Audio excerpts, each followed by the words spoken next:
오늘 우리 지난 말씀 같이 보도록 하겠습니다.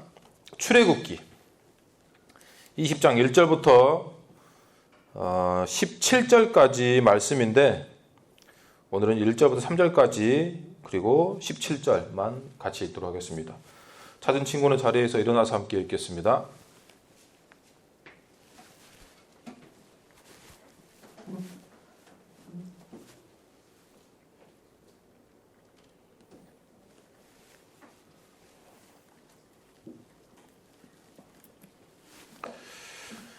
네, 출애굽기 20장 1절, 2절, 3절 그리고 계속해서 17절 말씀 한 목소리로 읽겠습니다. 20장 1절 하나님이 시작.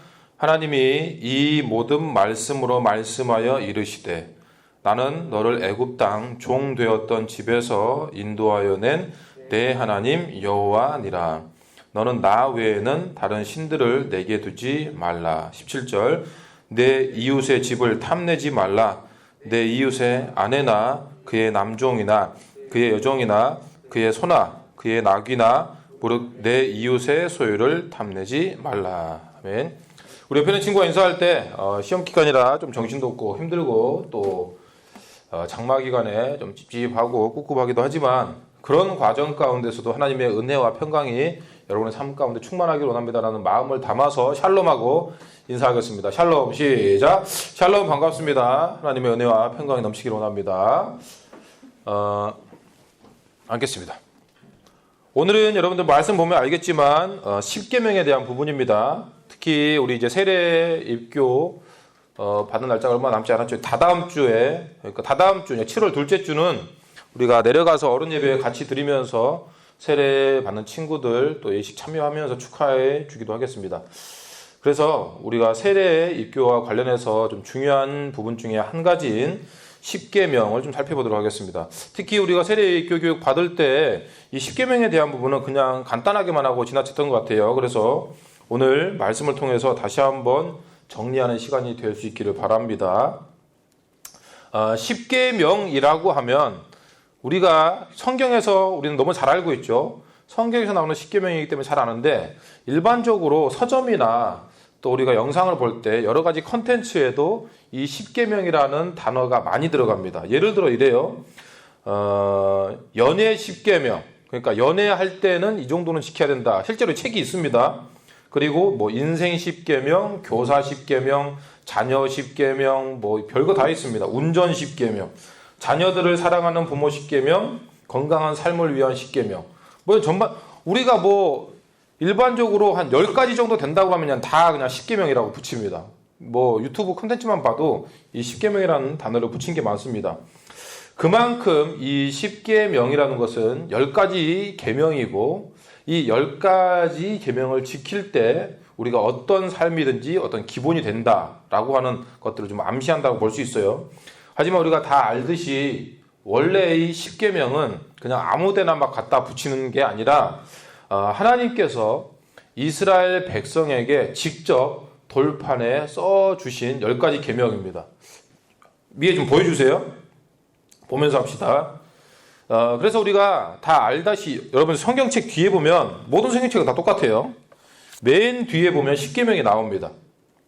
그래서 성경책 맨 앞에 사도신경과 주기도문이 있고 맨 뒤에 10계명이 있다는 것은 그만큼 중요하다는 거죠. 그래서 우리가 다 알 겁니다. 오늘 여러분들이 10계명을 뭐 암송하라는 건 아닙니다. 하지만 이해하면 되죠. 공부도 마찬가지잖아요. 암송은 어렵지만 이해하면 쉬운 겁니다. 하나님께서 이스라엘 백성들한테 왜 10가지 계명을 직접 돌판에 써서 주셨을까? 성경은 여러분 아시겠지만 하나님께서 직접 쓰셨다기보다 하나님께서 사람에게 계시해 주시고 말씀하여 주셔서 사람이 대신 쓴 겁니다. 그러니까 원래는 하나님께서는 뭐 불러주시거나 영감을 주신 것이죠. 하지만 특이하게 10계명만큼은 하나님이 직접 돌판에 새겨주셨습니다. 그만큼 중요하다는 거죠. 원래 이 돌이라고 하는 거는 이스라엘 백성이 뭔가 이렇게 언약을 세울 때, 약속을 할 때 돌 무더기를 쌓거나 아니면 돌 또 제단을 쌓아서 증거를 삼습니다. 왜냐하면 이 돌이라는 거는 지금은 우리가 보통 영원의 상징이라고 하면 뭐 결혼할 때 그래서 영원히 오래 살자라고 해서 보통 예전에 어르신들은 금반지 했었고 지금은 보통 이제 다이아 반지를 하잖아요. 그게 영원하다라는 의미입니다. 근데 예전에는 그런 보석이 아니라 이 영원한 의미를 돌에 두었으면 돌, 바위, 반석. 그래서 돌에 새기고 돌을 세워놓고 돌로 거기다 제단을 쌓고 그렇기 때문에 하나님께서 너희들이 영원히 지켜야 될 어떤 10가지 계명을 돌판에 새겨주신다는 것은 그만큼 중요한 것이고 너희들이 영원히 지켜야 될 계명이다, 규례다, 율법이다라고 알려주시는 것이죠. 그래서 오늘 우리가 10가지를 순서대로 쭉 한번 볼 텐데 자세하게 본다기보다 왜 이 10가지가 어떤 것들을 의미하는지 순서대로 보면서 그냥 이해하는 시간 갖도록 하겠습니다. 자, 먼저 본문의 1절, 2절 말씀입니다. 하나님이 이 모든 말씀으로 말씀하여 이르시되 나는 너를 애굽 땅 종되었던 집에서 인도하여 낸 내 하나님 여호와이니라. 보세요.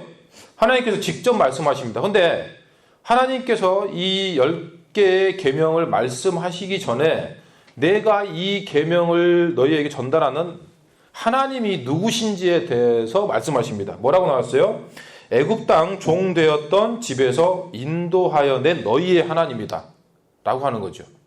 왜 이런 말씀을 하셨을까? 뭐 창조주 하나님도 계시고 너를 사랑하는 하나님, 너를 인도하는 하나님 뭐 여러 가지 있을 수 있지만 구체적으로 애굽 땅 종되었던 집에서 인도하여 낸 내 하나님 여호와다 이렇게 구체적으로 얘기합니다. 여러분 이스라엘 백성들에게 주는 십계명이지만 더 나아가서는 우리에게 주는 십계명입니다. 먼저 이스라엘 백성은 이 말씀이 엄청나게 와닿는 겁니다. 왜냐하면 이 사람들이 야곱 가족이 이집트로 그러니까 지금 애굽으로 전부 이주한 다음에 약 400년 넘도록 종 생활을 했습니다. 노예 생활을 한 거죠. 근데 그냥 노예 생활만 한 것이 아니라 그래도 약속을 믿었습니다. 하나님께서 우리를 구원하실 것이다. 그리고 이 약속을 믿었기 때문에 400년이라는 시간 동안 하나님께 구했겠죠. 하나님 정말 힘듭니다. 저희를 구해 주십시오. 라고 구하고 구했습니다. 그러면서 이 사람들이 얘기하는 게 뭐냐면 저희도 하나님을 마음껏 예배해 보고 싶습니다. 그래서 이스라엘 백성들이 애굽을 나올 때 모세가 바로에게 한 말을 보면 이렇게 됩니다.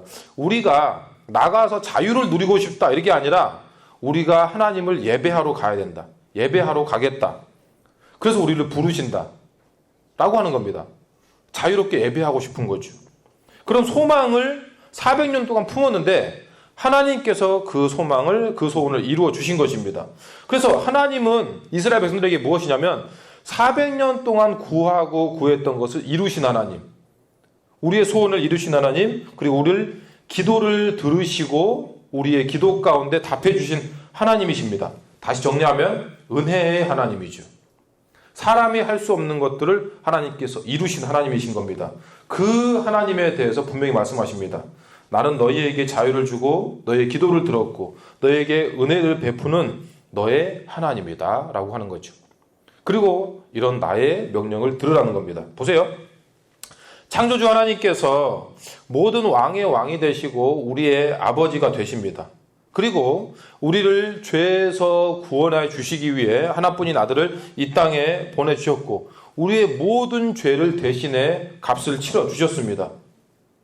그리고 내가 어떻게 할 수 없는 상황 가운데서도 우리에게 성령을 보내주셔서 우리를 도우시는 분이 바로 하나님이시라는 거죠. 바로 우리에게 은혜의 하나님이시고 사랑의 하나님이시고 오늘 말씀처럼 도우시는 하나님이시라는 겁니다. 그 하나님께서 말씀하십니다. 나의 명령을 이제 들으라. 10가지. 그래서 우리는 하나님께 은혜를 입은 사람들입니다. 게다가 하나님께서 나는 그럴 자격이 없지만 자녀 삼아 주셨고 내가 전혀 하나님 앞에 구하지 않은 것까지 하나님은 더 좋은 것으로 날마다 주기를 원하시는 분이시라는 것이죠. 그래서 교회 다니거나 어떤 이런 명령이나 율법을 들을 때 하나님 너무 강압적인 거 아니냐? 나는 이렇게 하고 싶은데 자꾸 막 이런 걸 원하시니까 이런 걸 하나님께서 하라고 하시니까 너무 강압적이다라고 생각할 수 있는데 이거는 생각을 잘못된 겁니다. 보세요. 목사님이 어릴 때 할머니가 학교 갈 때 항상 이런 얘기를 했습니다.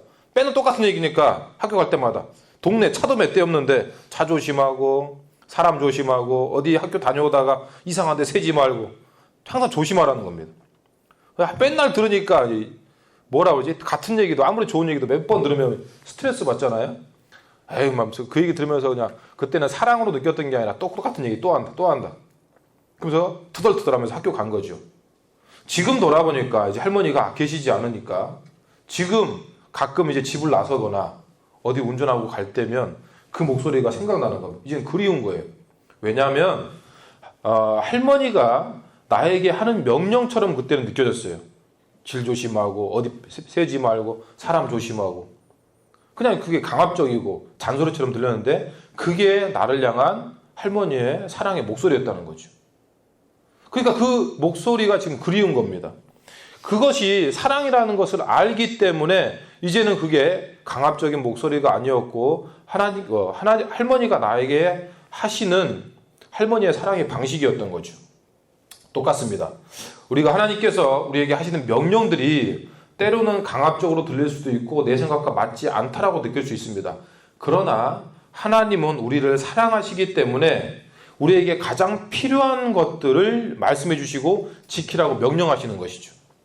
그래서 오늘 10계명은 우리가 벌써 그러잖아요. 10가지를 지켜야 되는 걸 딱딱딱 나열하면 벌써 뭔가 이게 힘들고 이거 다 지킬 수 있나 이렇게 힘들게 느껴지는데 이거를 강압적인 명령으로만 생각하지 마시고 하나님께서 나를 사랑하셔서 은혜를 베푸신 하나님께서 그 사랑의 표현의 메시지, 사랑의 메시지라고 생각하시면 더 받아들이기 쉬울 겁니다. 그래서 첫 번째는 뭐라고 나왔어요? 야, 너 이런 거 조심해라 라고 하는 첫 번째, 너는 나 외에는 다른 신들을 내게 두지 말라. 첫 번째 계명이죠. 여러분, 이 말씀을 듣고 우리가 기본적으로 아는 거, 하나님 외에 다른 것들을 의지하지 않기를 바랍니다. 그래서 우리는 생각할 때 하나님을 의지한다라고 하죠. 그런데 이런 경우가 있습니다. 돈이 더 좋아요. 여자친구가 더 좋아. 또는 아니면 내가 머리가 좋아서 내 이 머리, 어떤 성적, 그리고 내가 건강하다고 해서 내가 건강하니까 뭐든지 할 수 있지라고 이렇게 내 건강을 의지합니다. 이런 것들이 그 친구에게 오히려 덫이 될 수 있다는 겁니다. 하나님을 의지하라는 것이죠. 너는 나 외에 다른 신들을 내게 두지 말라. 하나님만을 의지해라. 더 나아가면 하나님만을 찬양하고 하나님만을 경배해라. 그때 하나님께서 그 사람을 세우시고 변질되는 사랑, 뭔가 네가 잡아봤자 의지해봤자 없어질 것들을 의지하는 것이 아니라 영원히 계신 하나님의 사랑을 의지하라는 겁니다. 첫 번째. 자, 두 번째는 너를 위하여 새긴 우상을 만들지 말라. 같은 기독교, 어차피 십지계명을 보니까 같은 기독교라고 하겠죠. 근데 어떤 신학자나 또 어떤 분은 첫 번째와 두 번째를 같은 걸로 보기도 합니다. 그래서 9계명이 아니라 그러면 10계명이 아니라 9계명이 되겠죠. 첫 번째와 두 번째를 같은 맥락에서 보기도 하는데 저희는 좀 떼서 봅니다. 첫 번째는 나 외에 다른 신을 두지 말라. 물론 보면 두 번째랑 비슷해요. 그러면서 두 번째는 뭐냐면 우상을 만들지 말라는 겁니다. 그러니까 우상이라는 건 뭐예요? 비슷하지만 여기도 하면 더 뒤에 자세히 보면 뭐냐면 새겨서 눈에 보이는 뭔가를 의지하지 말라는 겁니다. 첫 번째, 여기서 여러분들이 다 아니까 기본적인 거 빼고 저희 청소년부에는 십자가가 없네요. 그러면 여러분들한테 물읍시다. 십자가는 우상일까요? 아닐까요? 집에 교회 다니는 친구들 중에 십자가 한두 개씩은 다 걸어놨죠? 공부할 때 여러분 책상에 있을지도 모르겠습니다. 어떤 친구는 목걸이를 하고 다닐지도 모르겠어요. 그리고 운전하신 분들은 차에다가도 십자가를 걸어놓습니다. 그러면 그 십자가가 우상일까 아닐까? 어떻게 생각하세요? 우상이 될 수도 있고 안 될 수도 있습니다. 무슨 얘기냐면 여러분들이 십자가로 하나님을 대체하면 그게 우상이 되는 겁니다. 예를 들어 이거예요. 나는 십자가를 갖고 주고 다니는데 이게 하나님인 것처럼 이거를 의지하면 이게 우상이 되는 거죠. 이스라엘 백성들이 전쟁을 나갈 때 법궤를 메고 갔습니다. 그러면 법궤를 메고 가니까 여리고성이 무너지고, 법궤를 메고 가니까 요단강이 갈라지고, 법궤를 메고 가니까 전쟁에서 이기고 그랬어요. 그런데 이걸 의지하다 보니까 하나님께서 이걸 치신 겁니다. 블레셋과 전쟁을 하는데, 야, 이게 하나님 내가 아니다. 그런데, 야, 하나님이다. 얘기하면서 으쌰으쌰 갔더니 졌어요. 멘붕이 왔죠. 이게 하나님이 아니네? 제가 아는 분이 어디 가게를 하고 계시는데, 여러분들한테 얘기했는지 모르겠습니다. 창문마다 빨간색 테이프로 십자가를 다 붙여놨어요. 여기만 붙여놓은 게 아니라 창문마다. 물어봤죠. 아니, 보통은 집에 이렇게 하나 걸어놓는데 왜 창문마다, 문마다, 유리창 보이는 다 십자가를 이렇게 왜 테이프로 붙여놓으셨어요? 그랬더니 이분 말이 이렇게 얘기합니다. 언제 일하다가 귀신을 봤대요. 창문으로 귀신이 이렇게 들어오는 걸 봤대. 그래서 거기다 십자가를 붙여놓은 겁니다. 이분한테 십자가는 뭐예요? 부적입니다. 우리가 눈에 보이는 것들을 의지한다는 것은 십자가도 우상이 될 수 있다는 거죠. 그걸 하나님을 대체하면 안 됩니다. 아니나 다를까 이스라엘 백성들이 모세가 없는 틈을 타서 금으로 송아지를 만들어가지고 이게 우리를 이집트에서 구해주신 신이다 하고 춤췄습니다. 사람들은 자꾸 눈에 보이는 것들을 보여달라고 합니다. 그래서 교회 안 다니는 친구들이 이렇게 얘기합니다. 하나님 살아계신다. 그럼 하나님 보여달라고 하죠. 그럼 보여주면 믿냐? 안 믿어요 또. 이스라엘 백성들을 보세요. 하나님이 살아계시다는 증거를 매일 보고 불기둥과 구름기둥이 옆에 있습니다. 그런데도 원망하고 짜증내고 하나님 앞에 불평하는 거죠. 사람들은 눈에 보이는 것을 보여주면 믿겠다고 하지만 그 사람은 보여줘도 안 믿습니다.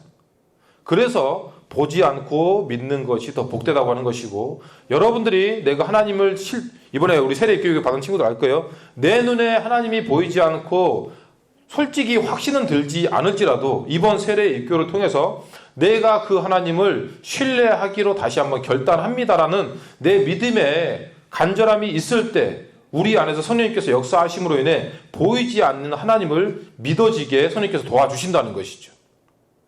자꾸 뭔가를 보려고 한다는 것은 잘못된 신앙에 빠질 수 있고, 이단들도 이것을 노려서 이 보이는 이것이 하나님이다라고 자꾸 부추기는 겁니다. 그래서 보이는 것을 만들지 말라는 겁니다. 세 번째는 뭐예요? 내 하나님 여호와의 이름을 망령되게 부르지 말라. 이거는 당연한 거죠. 성경에서 대표적인 게 뭐예요? 하나님의 이름으로 맹세하지 말라는 겁니다. 야, 나 이번에 하나님 이름으로 맹세하는데 이거 거짓말 아니야. 이런 맹세하지 말라는 겁니다. 우리가 누군데 감히 하나님의 이름으로 맹세를 해요? 절대로 그거 하지 말라는 것이고, 그리고 좀 더 나아가면 하나님의 이름으로 한다고 하면서 사기치면 안 됩니다. 그런데 너무 많아요.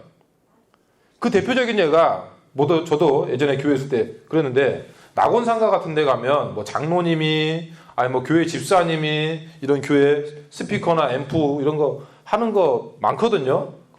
아예 그 명함에 어디 교회 장로 이렇게 하는 데도 있어요.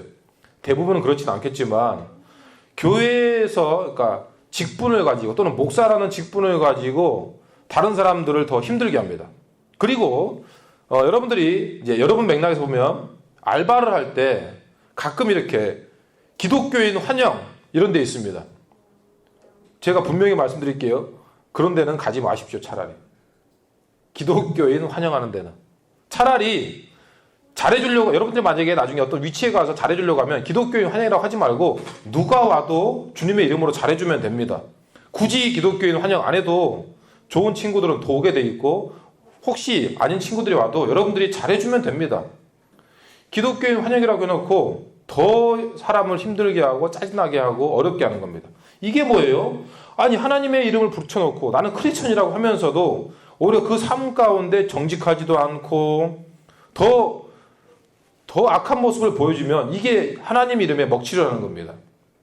여러분들이 내가 크리스천이라고 할 때 크리스천의 이름으로 공부를 하는 것도 그래서 정직하고 최선을 다해서 해야 되는 것이고, 어떤 위치에 있더라도 친구들이나 주변에서 내가 기독교인이라는 것을 알고 내가 드러내기 위해서는 거기에서 함부로 내가 행동이나 말 그런 것들에 조심할 필요가 있다는 것이죠. 그래서 세 번째로는 여호와 이름을 망령되이 부르지 말라.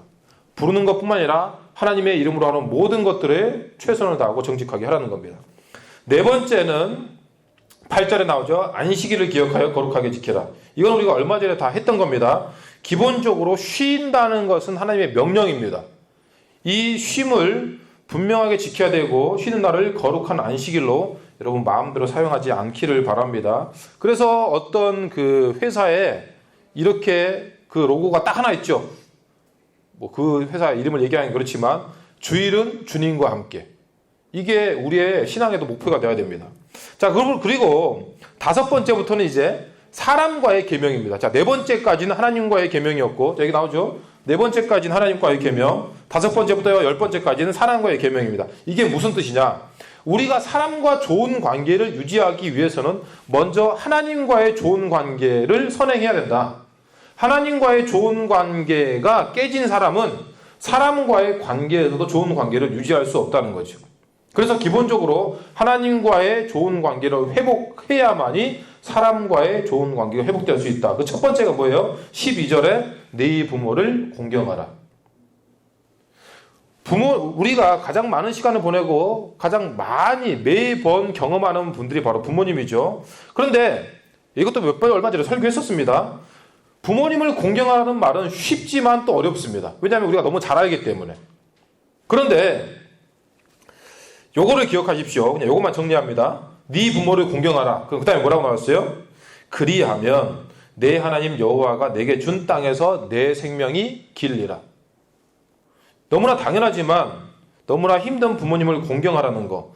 내가 어떻게 부모님을 공경할 수 있습니까? 때로는 저 같은 경우도 어릴 때 엄청 맞아가지고 어머님은 모르겠는데 아버님은 도저히 공경하고 싶은 마음이 안 들었습니다. 그런데 여러분들이 이런 마음이 들 때면 이거를 기억하세요. 그리하면 내 하나님 여호와가 내게 준 땅에서 네 생명이 길리라. 자, 지금 부모님이 못마땅하고 도저히 안 될 것 같으면 앞에 건 일단은 좀 보류하더라도 뒤에 하나님의 약속을 붙잡으십시오. 그 약속이 뭐예요? 네가 힘들지만 어렵지만 부모를 공경하면 내가 이건 약속하겠다. 뭐예요? 네가 하나님께서 내게 준 땅에서 네 생명이 길리라.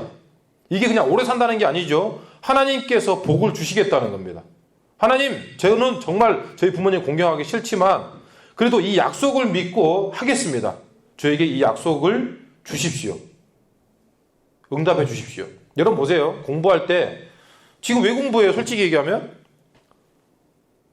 공부할 때 뭐 별거 없잖아요. 솔직히 얘기하면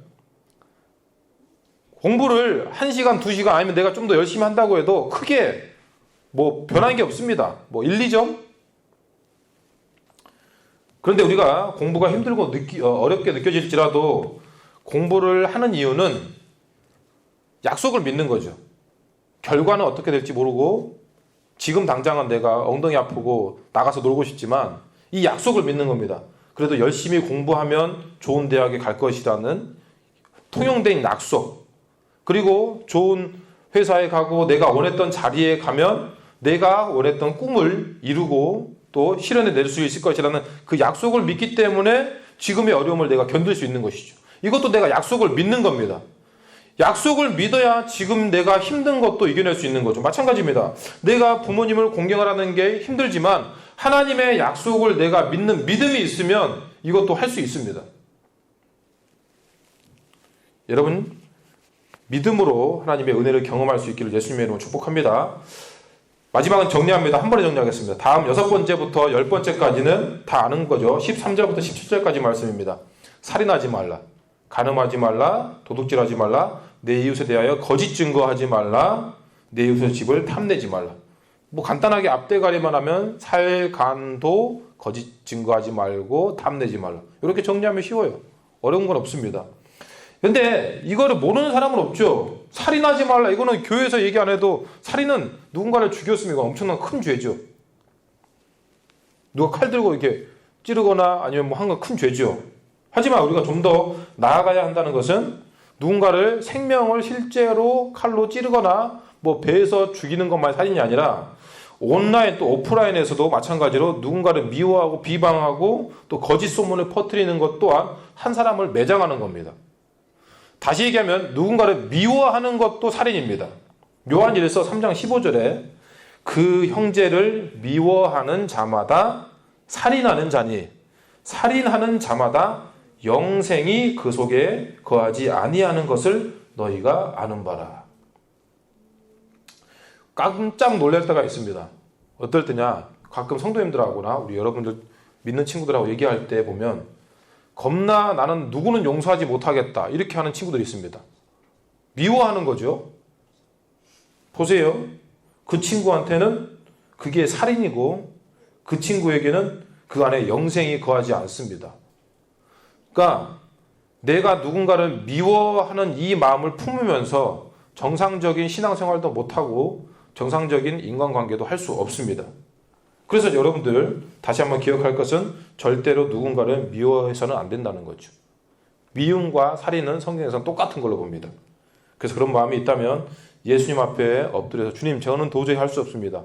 주님께서 나를 통해 십자가에서 대신 죽어주셨음을 믿고 제가 어쩔 수 없는 이 미움을 십자가 앞에 내려놓습니다. 예수 그리스도의 보혈의 피의 능력으로 저의 이 용서하지 못한 마음을 깨끗게 씻어 주시옵소서 라고 간절히 구해야죠. 게다가 간음하지 말라, 도둑질하지 말라, 거짓말하지 말라 이런 것들 또한 우리가 보면 참 문제가 된 게 뭐냐면 여러분도 그렇게 생각하는지 모르겠지만 저는 실제로 이런 얘기를 들어서 그래요. 집사님들끼리 한 얘기를. 유부남이고 유부녀인데 결혼 다 했죠. 그런데 애인이 있는 거를 이걸 잘못된 걸로 생각하지 않고 능력으로 봅니다. 도둑질하고 사기치는 것들을 지혜라고 하죠. 이 형 하려면 크게 한탕 해먹어야지. 나를 의롭게 보이게 하려고 누군가를 한눈 매장시키고 거짓 소문 내는 거를 그냥 뭐만 당연하게 생각합니다. 이러면 안 된다는 거죠. 마지막 10번째 계명에서 뭐예요? 내 이웃의 것을 탐내지 말라고 합니다. 탐낸다는 것은 뭐예요? 내가 지금 가진 것에 대해서 충분히 만족함을 누리지 못한다는 겁니다. 불만인 거죠. 그래서 나는 왜 금수저가 아닌가? 나도 금수저 집안에서 태어나고 싶은데 이게 하나님께서 지금 나에게 주신 것에 대한 불만이죠.